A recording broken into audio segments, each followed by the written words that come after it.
everybody.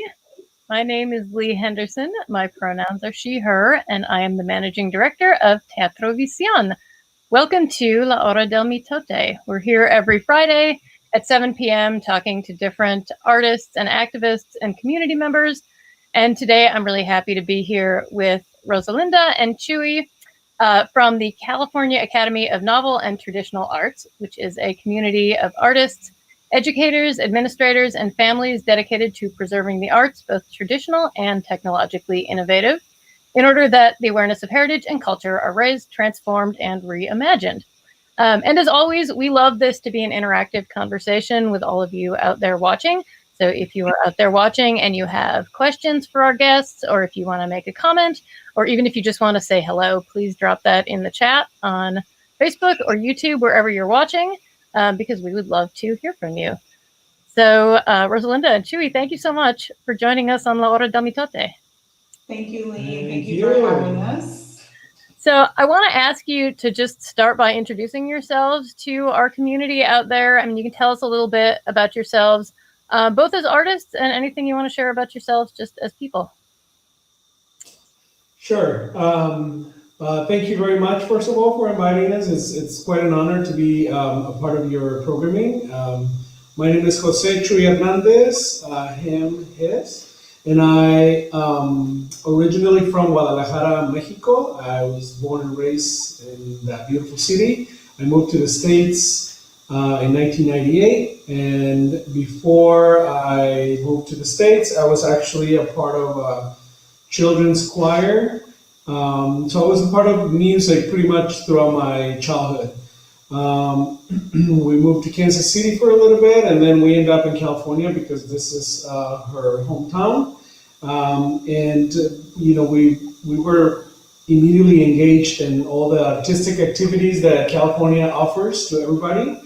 And we were embraced by the community, and we were able to put our energy and our talent to serve our community, and it's been, quite a journey. You want to say something about yourself? Yeah, so I'm Rosalinda Sanchez, and I am originally from San Jose. And as he mentioned, we've both done quite a bit of traveling and lived in different states, cities, and countries even at this point. We lived in Mexico prior to coming back to California, in my case, with our children. So we had this sort of deep yearning after living in the Midwest for some time to give our kids our culture, right? So we'd already given them our music, tried to give them our language, and unfortunately they weren't digging that. Being in the Midwest was tough. So we decided to make a really kind of crazy decision in a lot of people's minds to go back to Mexico and basically give our kids what we didn't think we could give them when we were in the Midwest. And it was a really cool experience. Our kids picked up Spanish, they picked up a lot of the culture and a lot of the music. I too have a choir background and a theater background through my years in middle school and high school.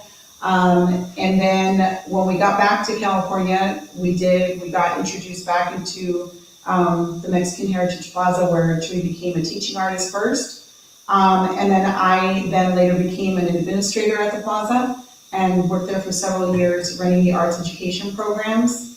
And I do have a degree in business, though I actually used my business degree more so in the world of arts, so that was very helpful. After that, sometime in 2018 is when we decided to kick off CANTA. After we started to kick off CANTA, we kicked it off in parts of the plaza at the School of Arts and Culture and also here in Hollister. And sometime around there, I also we made our way to Hollister, moved here. As we all know, Bay Area is getting really tough to afford. And so we decided to make a move there.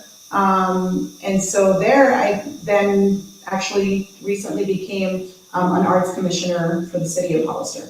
So we've been incredibly busy, but just spreading the artistic and cultural love, specifically in the work that we do.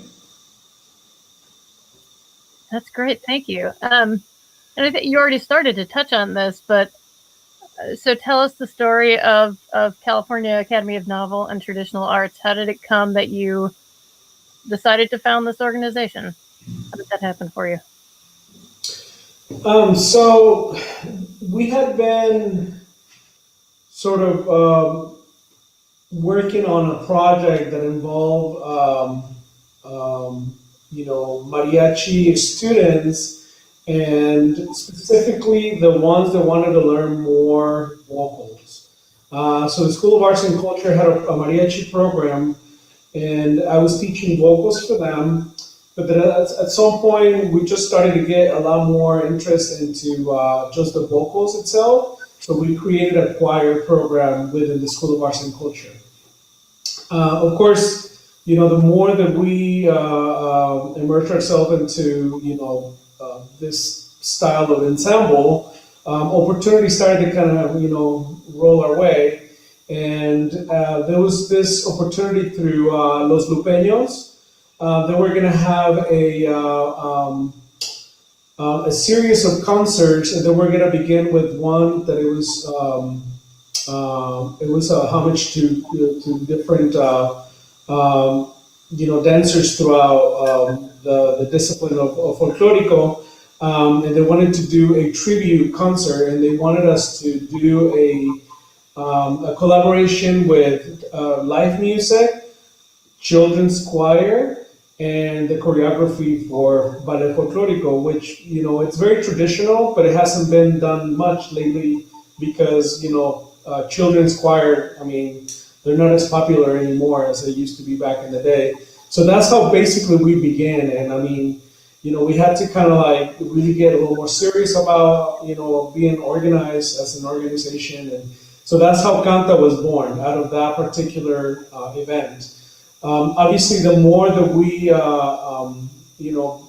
became involved with other projects, it just expanded to other things, included but not limited to Macario, which happened in 2019. And after the pandemic, or during the pandemic, everything stopped. So we decided to, instead of going out and start jumping around from place to place, we decided to open an academy here in Hollister. And so that's when it just became a little bit more official.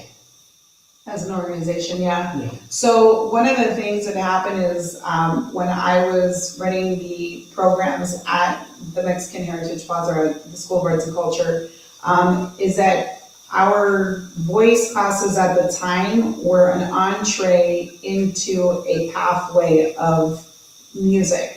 So you couldn't really just stay in music. You sort of started, or rather voice. You had to start there, and then you had to make your way out of there into an instrument eventually. And so you always had to progress to what we call the developmental pathway at the time. And so we had students that really just wanted to sing. That's all they wanted to do. And so this was also part of how CANTA came to be, is that those students said, well, where do I find that? And of course, with Maestro Chuy being a teacher at a teaching artist at the School of Arts and Culture, we were able to say, okay, well, he does offer that one choir program, and you can do just voice if that's all you want to do. Of course, this was sort of unofficial. In other words, we never sent them that way. It's just the kids, his being teaching at the plaza sort of automatically. And I think that's the beauty, right, of the plaza and their programs, is that if they don't find what they want in this one program, there's, other teaching artists that are able to, take those students on and sort of give them what they're looking for if they can't find it at the plaza specifically. So yes, we basically filled a need at the time, or in this case it was Chuy at the time, filling a need for those students that just wanted voice. Also, it's worth mentioning that the fact that I was a part of, or I graduated from Mali, a program through the School of Arts and Culture, kind of set the tone for this type of collaborations. Sam Cortez also graduated from Mali the same year. I know your director, Rodrigo, also graduated from Mali. So that kind of sets the kind of like the pattern, you know, like The pathway. the pathway to collaborations, and it just came, you know, it became very natural, and so, you know, that has opened quite a bit of doors for our organization as well. Yeah. It's such a great story. Sorry, are you echo? Oh, goodness. Is that better? Oh, no. Sorry, tell us about the program at CANTA while I figure out what's going on with my audio. Oh, is that better? Is my audio okay? No, it isn't. Hold on one second. Take your time.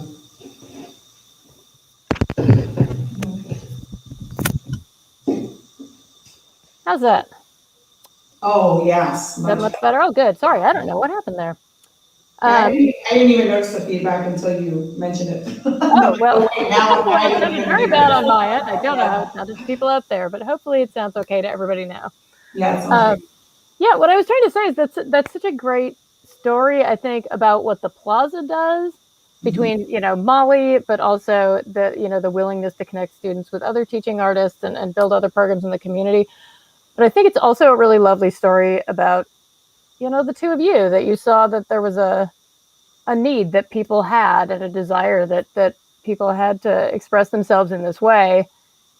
And you stepped and you said, I can help with that, right? You stepped up to do something about that. And I think that's just really lovely. And I think that's a really inspiring thing that you're doing. So thank you for doing that and being part of the community. I'm sure a lot of people appreciate that.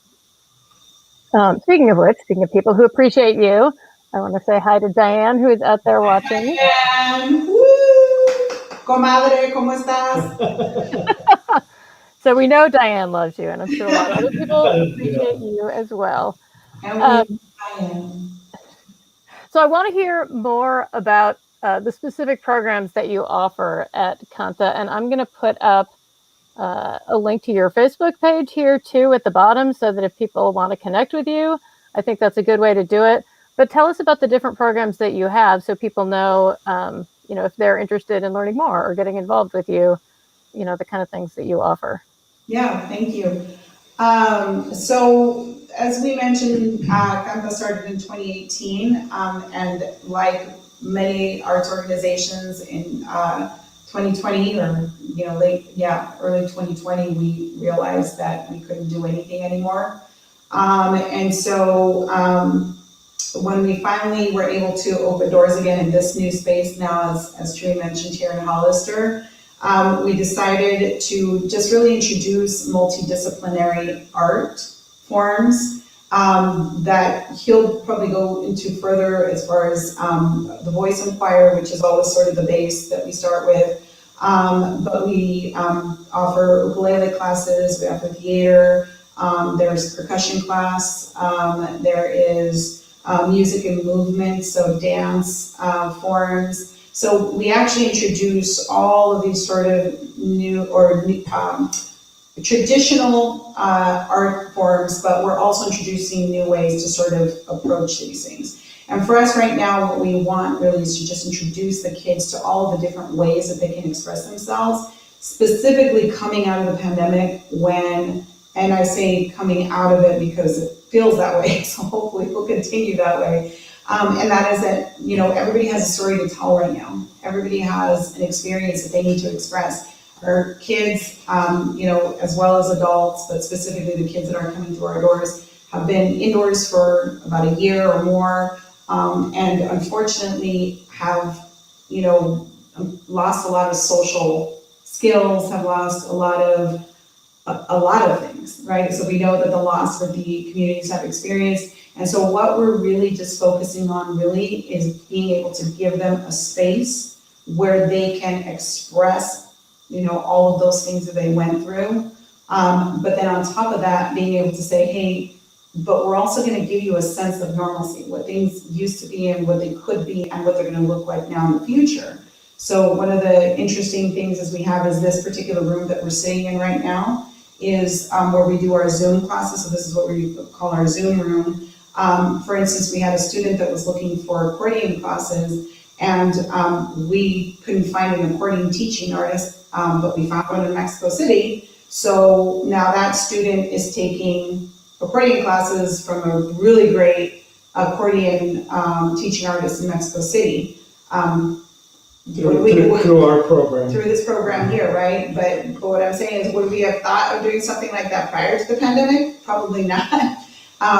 So also, what we also like to look at is the sort of silver lining, right, of the pandemic. That as difficult as it's been, it's also brought forth incredible opportunities for people and new ways of looking at things and new ways of being able to express, everything we've lived through in the past year. And that's really our primary focus, is to just give kids a space and a platform to be able to speak what's going on in here in several different artistic formats. Would you like to expand on that?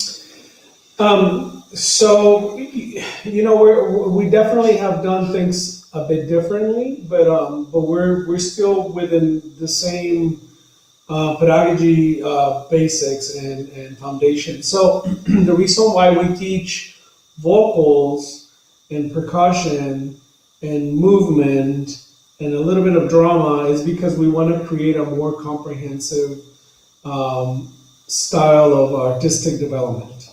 Karl Off, anybody who knows anything about classical music, he was a big believer that if you knew percussion, that if you study percussion, even if you were a singer, you would pour that over into your art, discipline, and then it would just allow you to connect pretty much with any other musician in a very technical way.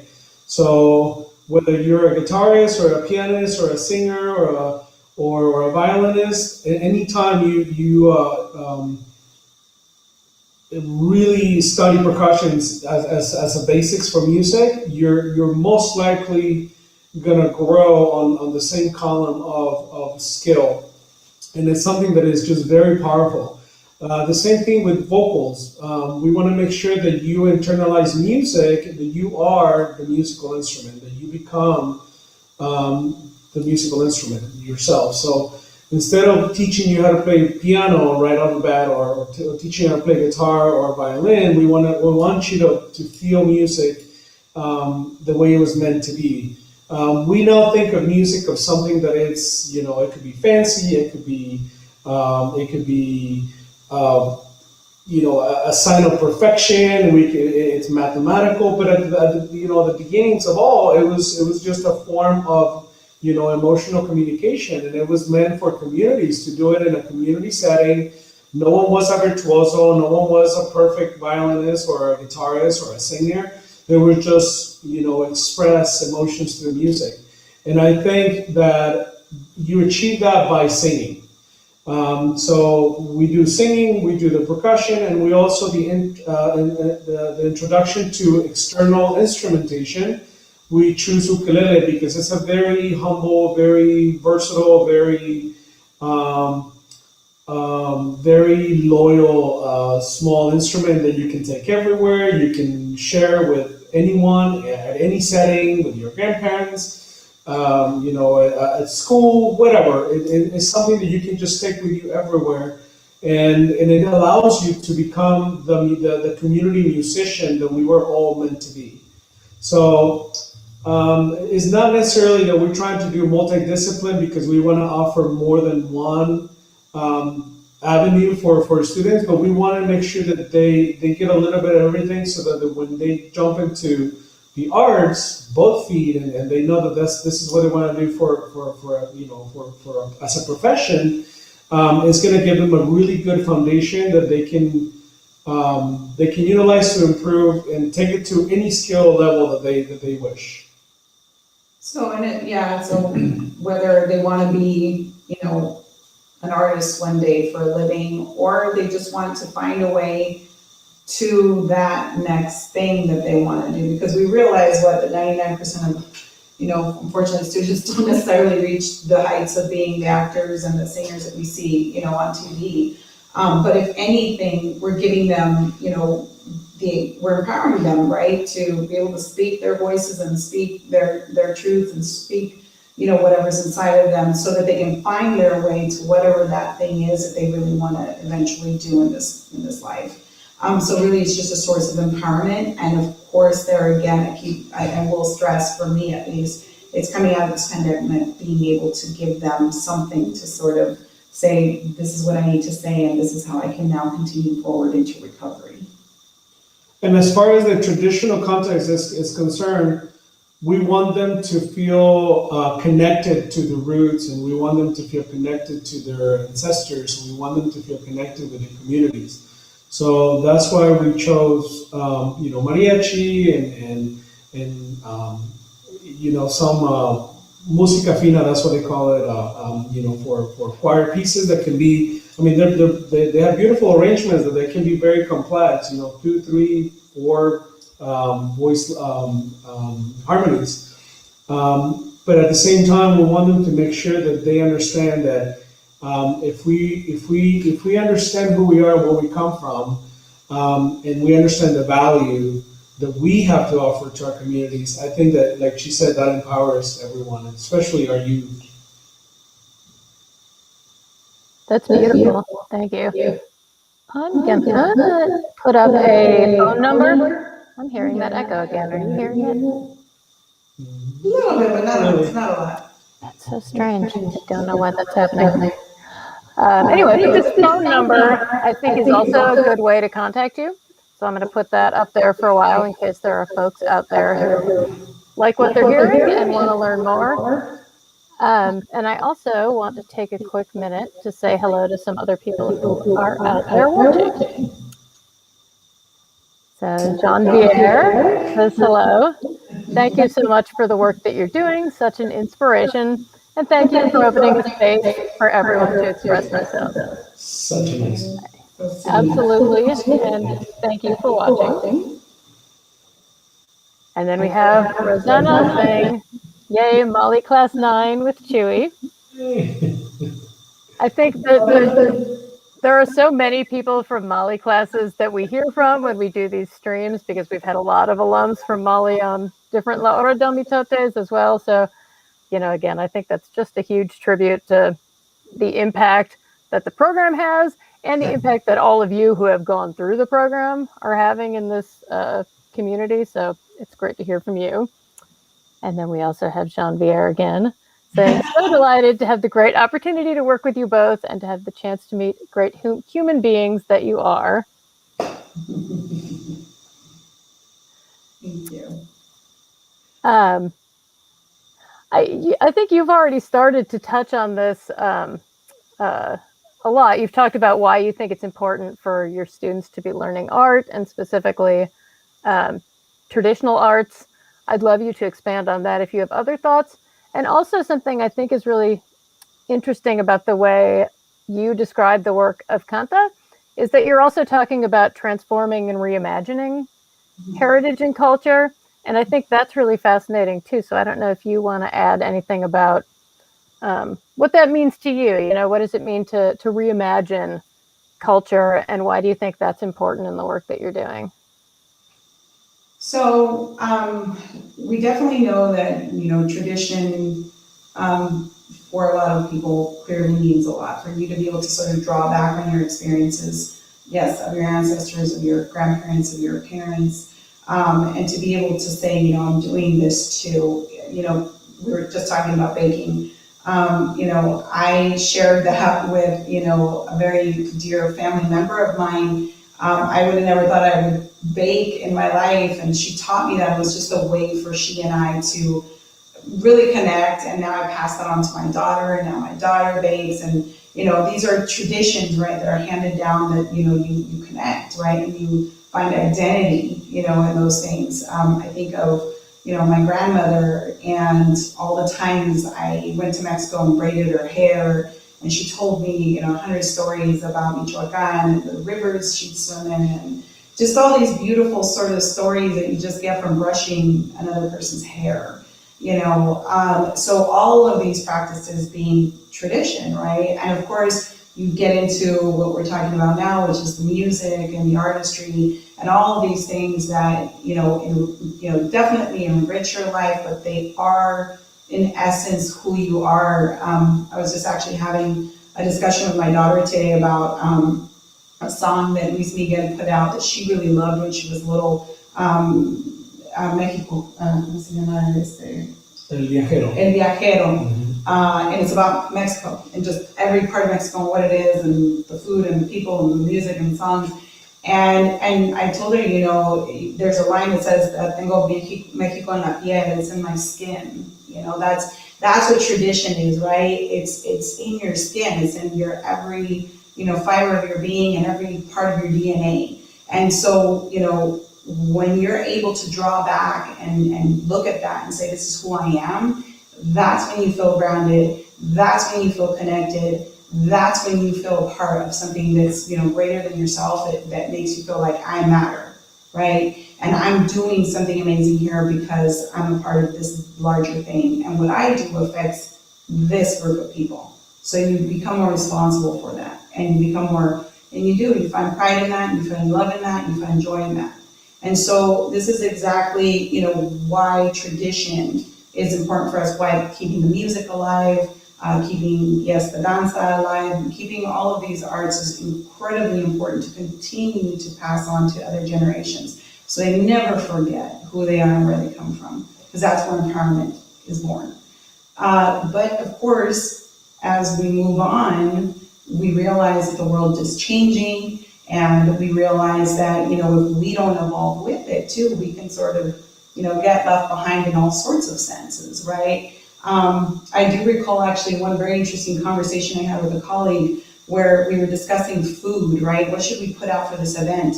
And, there was a comment made like, sometimes, the purists are like, if it's not going to be like this, then we shouldn't serve it, right? Because there are many people who, if you're going to serve pozole, it needs to be served with, what is it with col? What is it in English? Con repollo. Repollo, but what is it in English? Cabbage? Cabbage, yeah. So you gotta serve it with cabbage, but there are other parts that are like, well, we serve it with lettuce, right? So why can't we put lettuce in it? Well, because it's not the same, and it's like, but that's how we grew up with it, right? So I think that's a part of like the evolution and how things change, and being accepting of the fact that, you know what, maybe I want my pozole with lechuga, right? Instead of, cabbage. So it's important to sort of go, we also are going to evolve, and we're going to be accepting. And that means like with this change that we did, or rather this addition to going, well, we didn't find an accordion player here, so we're going to find one in Mexico City, and then we're going to set up this camera and this screen. So if you're open, right, to those possibilities, that's progression, that's technology, that's moving forward, and that's, going, the sky's the limit. And truly going, the sky's the limit, because at that point you're like, well, we may not have a ton of money, but we could do this really small thing here, and we're still innovating, right? So these are the sorts of things that we also find that tradition is important to uphold and to, keep at the forefront, but it's okay, right, that we go ahead and move forward with other ways of going about things and creating a tolerance that means you can continue to not just survive, but thrive. Also, there's and I don't want to get into a conversation that I don't know much about, but I know that there's a lot of stigmas about tradition that comes from where we come from, to where it's very machista. It's all about the man, it's all about the father, it's all about the grandfather. And we want to kind of like change that narrative a little bit too. Some of the biggest mariachi ensembles in Mexico that are famous, it's all men, right? And if you notice in California, things changed quite a bit. I mean, in the United States in general, but California has been kind of like a pioneer when it comes to that. There has been mariachis that were both men and female, but also, very strong, very professional, all-female mariachi ensembles. And so, so some of the things that yes, we love our tradition, we love our culture, but yeah, there's some things that we'd rather not repeat and we'd rather not, import into this generation. And we'd rather just, teach our youth that it's okay to be who you are and that you have a place in anywhere, in any place, it doesn't matter who you are. Yeah, and just, speaking to that too is just clearly the mariachi genre now where little children are like playing with 17 and 18-year-olds. We're starting to see more mariachi students actually go into, specifically in this case, the San Jose Symphony. We have plenty of students that are starting to say, hey, I want to expand my knowledge and my skills to, test what I already know. And oftentimes you can see, right, who those students are. Their skills are, sort of really testing, certain barriers, right? So this is what we're talking about, is being able to, look at other avenues and non-traditional ways of doing things where we can still honor our past, but really also just have an eye on the future. That's beautiful. Thank you. And Chuy, I know you were saying you have a background in classical music as well as in, traditional music forms. And I wonder if that plays into this approach as well, of just being open to intersections of that kind, right? How we can all evolve as a sort of modern world together. Yeah, absolutely. I mean, we don't want to take power away from the orally continuation of our traditions. That has, to me, been, it's very important. We don't want to take power from it. But we also want to make sure that our students get a really good dose of, some more, and to be able to experience other things that are not necessarily just traditional and orally passed.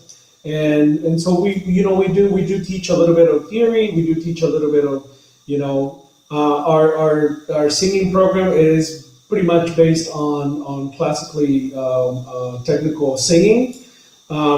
Some people might say, well, I'm not going to go sing opera. Why is this important? Or why should I learn, technical styles of singing? And it is just because, we try to give you a pretty good solid ground that you can pretty much stand on any stage and be able to perform. And of course, that's not just limited to singing. We have some teaching artists who are superb artists. I mean, they have, all the qualifications in the world, and they're very professional, and they're very some of them are virtuosos, and they have the ability to not only share that knowledge with our students, but also make it to where it's fun and to where it's not exclusive for anybody either. You know what I mean? Very inclusive. It's very inclusive, yes. But there's also, speaking to his background too, in classical music from Guadalajara. He has also been working with Corey Destor, is that her name? Yeah, so we just did a collaboration with Opera San Jose, where they did a program with music that has been composed by Latino women. And all their singers are Latino, and it was a great experience. And I think that's sort of what you were saying too, that we want to merge a little bit both worlds and not limit each one of them to just to its supposed audience. So that's what we want to do. I mean, we are actually looking forward for more collaborations with them. But that's thanks to my ability to be able to learn some of that thing when I was 8 too. I mean, I'm a product of programs like El Sistema, to where they have a classical training approach to music for the poor communities. And I mean, they give you so many tools that you can just apply to pretty much anything that you do. I happen to chose the traditional arts because of, that just fulfilled all my needs. That made me feel complete. And so that's why I wanted to go more into mariachi and learn more about it and be a part of ensembles and then, yes, teach it one day. But my background essentially was, classical music, opera, and so on. And also speaking of Macario earlier, is that with the choir having sang in Macario, performed in Macario, this is precisely what he had experienced in his choir performances back in Guadalajara, of all the opera performances they did. So it was an interesting thing to even see that you could incorporate a choir into a musical or a play. So being able to, and I actually remember seeing Macario before this, right? And then seeing Macario after this, and just really sort of in awe by how different it was, and the vibe was very different. Of course, you have singing voices is just in unison, very different, and a bunch of children, right? Which is also another different energy. So clearly Macario was just awesome before. So, that was already just the way it was to begin with. But being able to add this just gave it a whole different dimension, which really, had, when he said he was going to approach Teatro Visión with that, I thought, I guess it could happen. And it did, and it was really beautiful. So we thank you all too for taking that chance and taking that risk on something that, was, I guess, life-changing, something different for sure. Yes. For Macario. Yeah. I miss all my Macario brothers and sisters. Don't get me started on that. You're gonna start crying. Let's not get into it. Well then, hopefully this won't make you cry, but we have Darlene Marquez out there saying we miss you. Thank you for watching.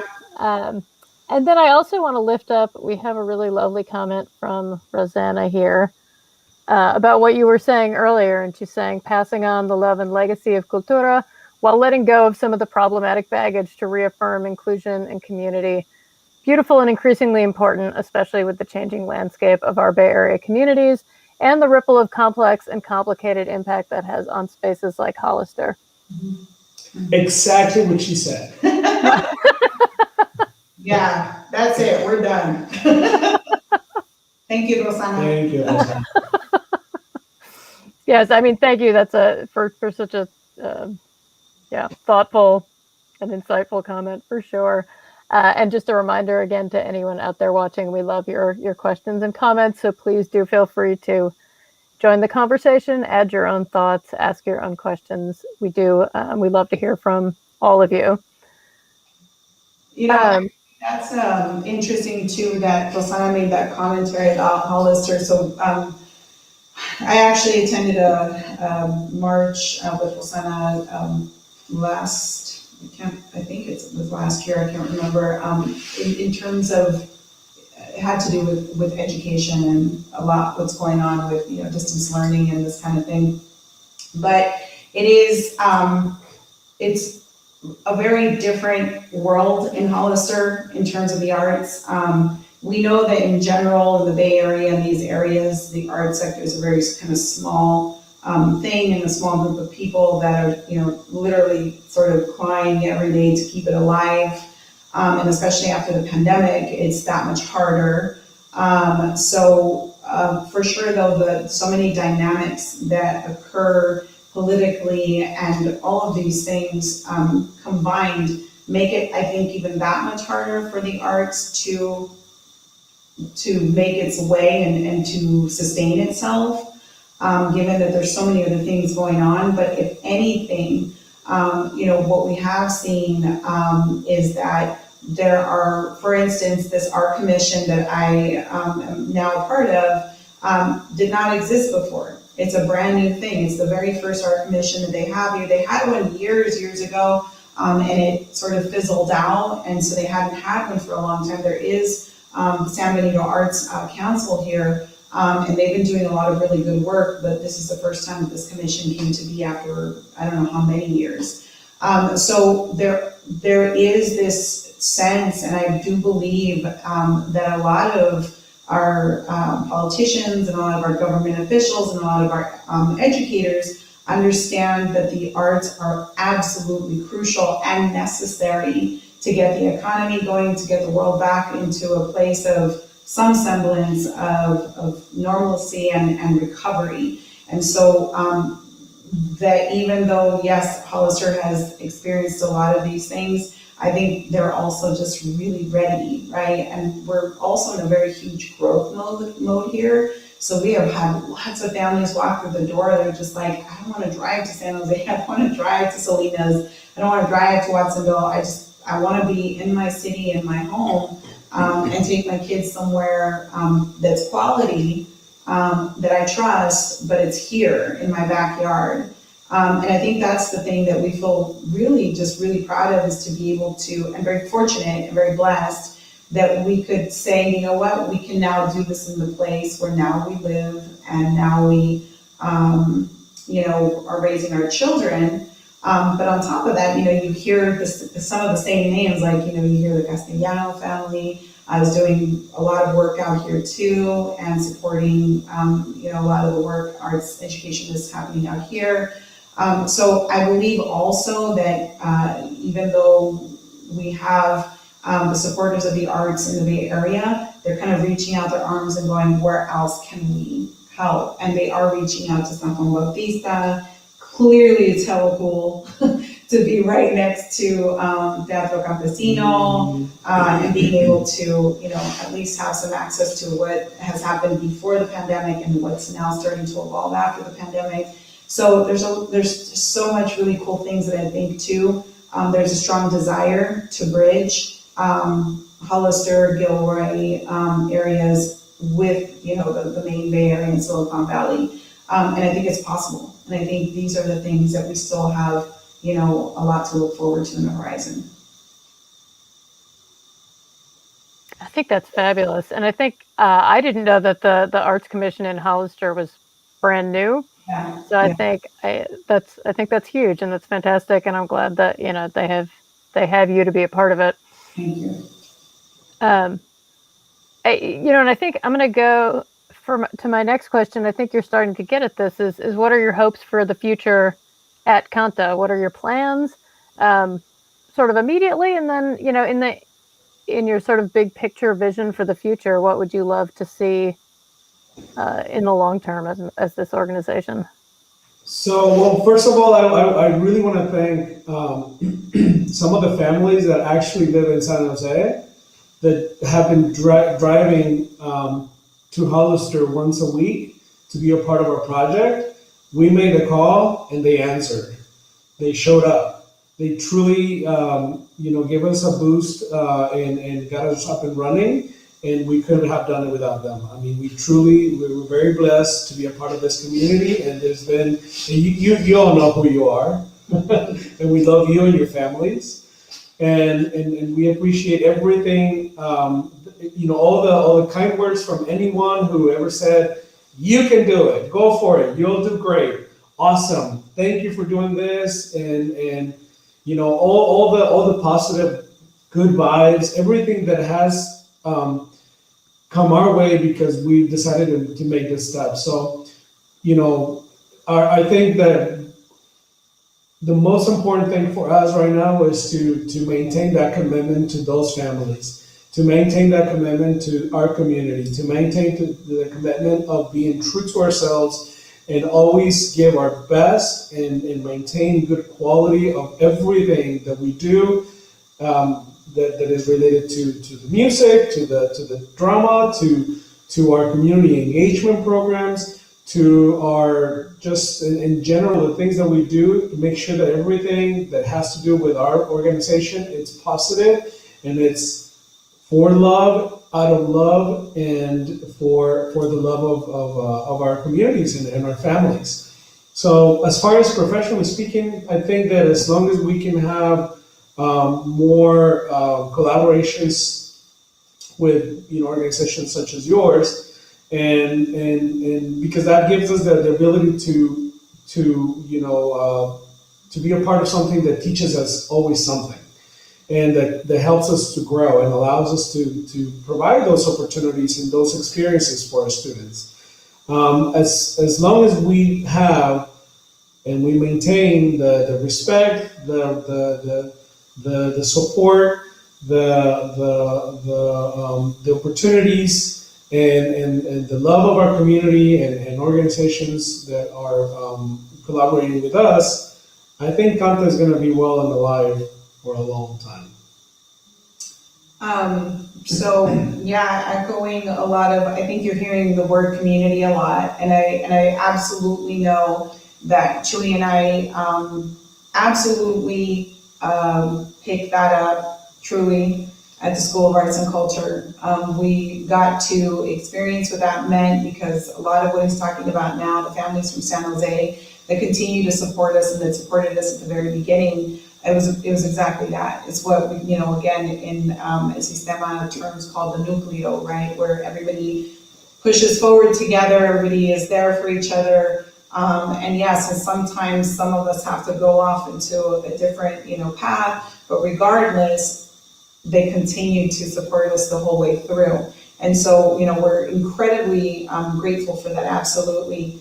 And also, as far as our work here in Hollister, because we are continuing to reach out to the Bay Area, meaning continuing to collaborate with Opera San Jose, continuing to collaborate with Teatro Visión, continuing to collaborate with many organizations in the Bay Area that are still saying we're not dead, we're here, we're going to fight. And we're going to definitely support that by continuing to do everything we can.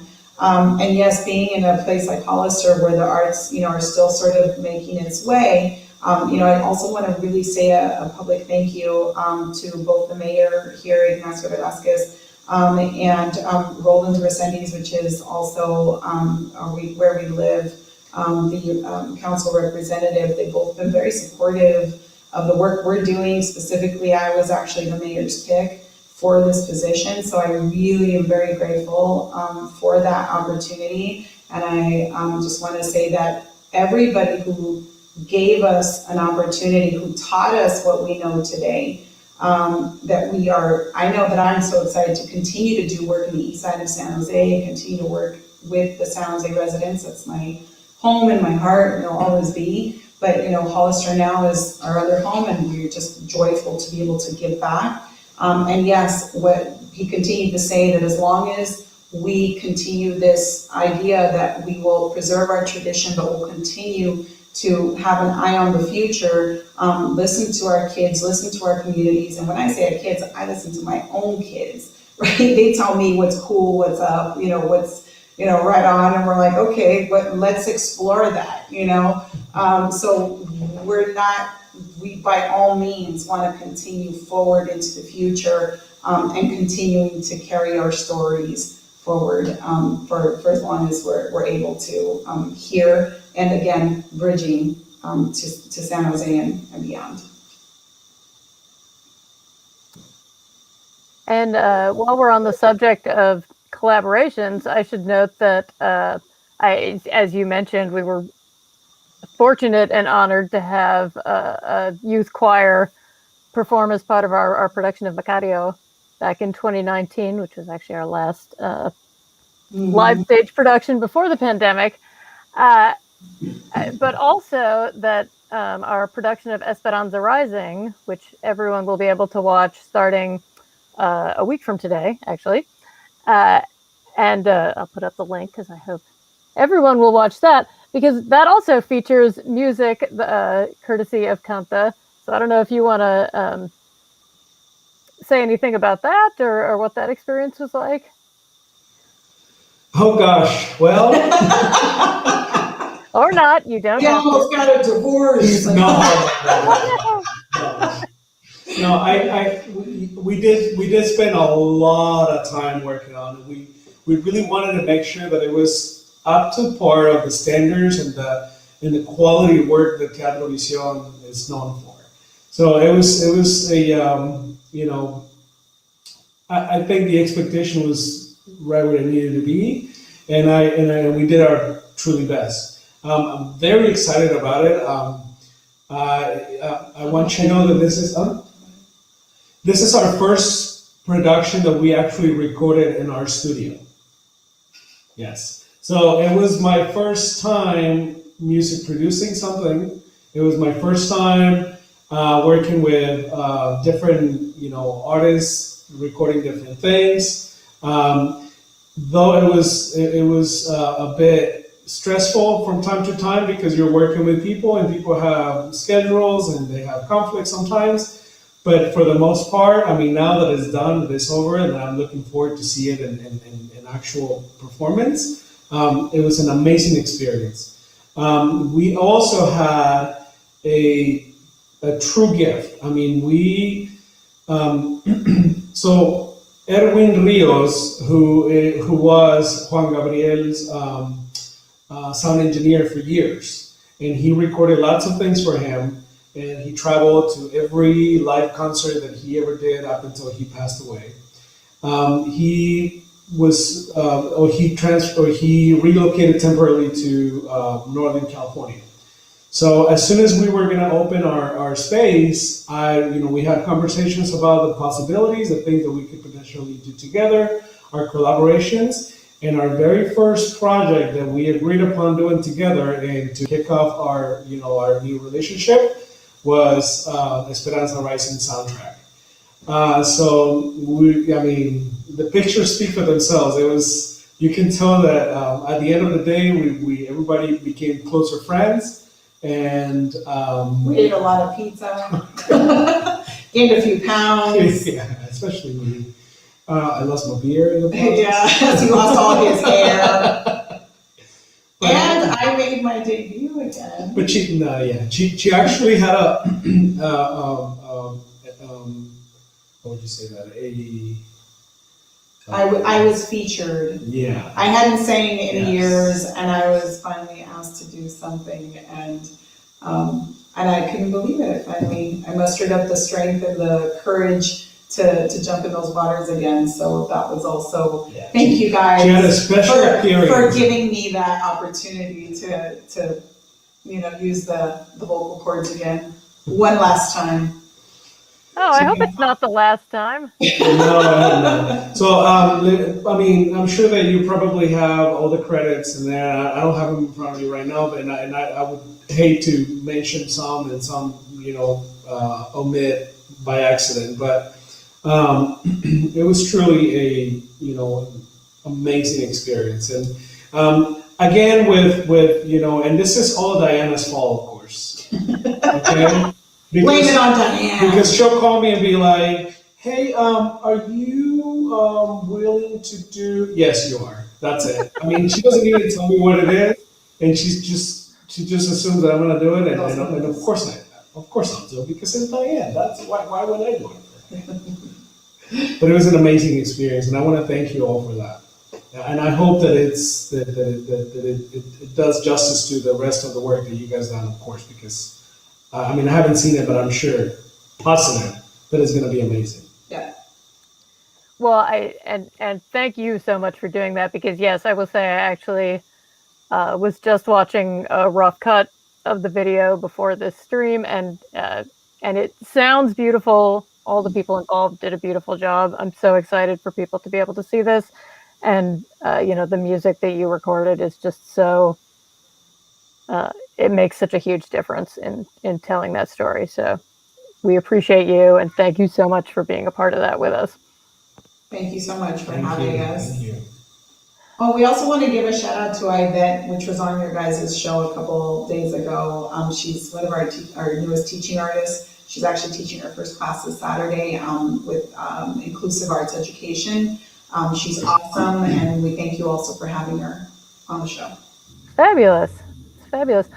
Well, we only have a couple minutes left. I want to make sure that we let everybody know who should reach out to you, how they reach out to you, you know, the best ways to learn more about you, because it sounds like, I mean, I know, you know, it would be great for students to reach out to you if they're interested, but there may be teaching artists or other organizations who are looking for collaborators. So do you want to say a few words about like who you would like to hear from and how they can best get a hold of you? Yeah, we're absolutely interested in collaborating with anybody clearly in our area in Hollister, Gilroy, Salinas, Watsonville, just any area, anybody in this area in the arts organizations, or anybody who's just wanted to either record anything professional, which you clearly know that's something that we're also doing here. And also we're reaching out to the Bay Area. We're interested in collaborating with anybody who has any particular projects in mind that they want to explore with us, and we'd be glad to chit chat. And we also teach adults, so we include pretty much everybody. We have adult learners here as well.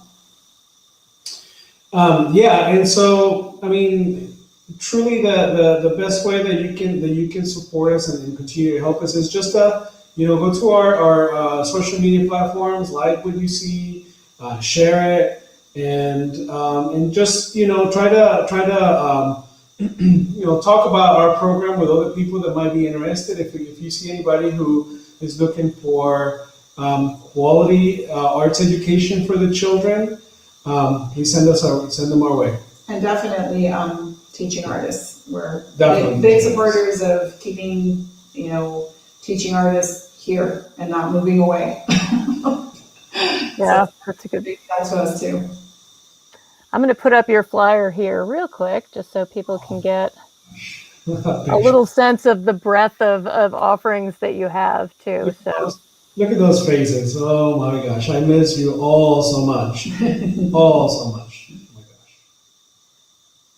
Thank you very much.